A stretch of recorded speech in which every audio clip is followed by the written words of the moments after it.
Hello student welcome back to my YouTube channel मजेदार science. आज के आलोचना करा होबे दशम श्रेणीर भौत विज्ञान और परिवेश।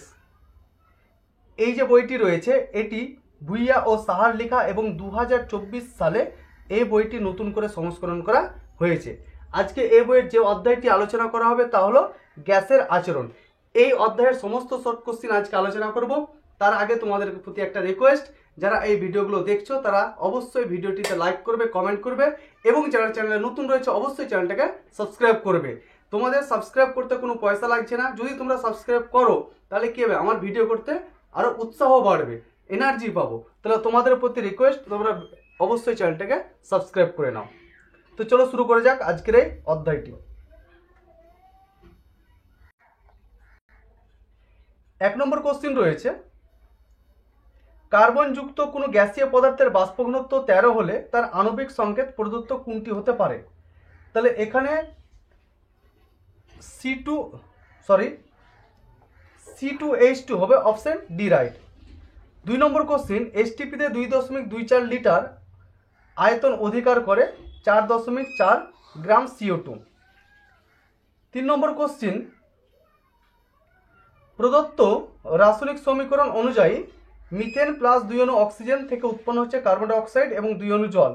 10 মোল মিথেন পোড়াতে এসটিপিতে কত আয়তনে অক্সিজেন লাগবে? সেটা হচ্ছে 448 লিটার। অপশন এ হচ্ছে রাইট।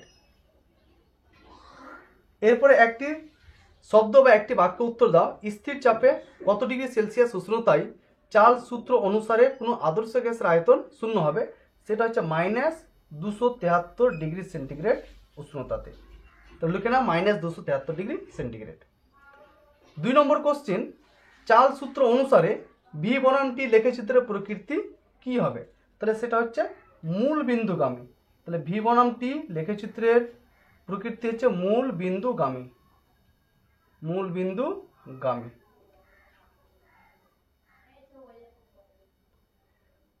এরপরে কোশ্চেন 3 নম্বর, এসআই পদ্ধতিতে গ্যাসের চাপ এর একক কি? তাহলে চাপের একক হচ্ছে নিউটন পার মিটার স্কয়ার অথবা লিখতে পারো পাস্কাল।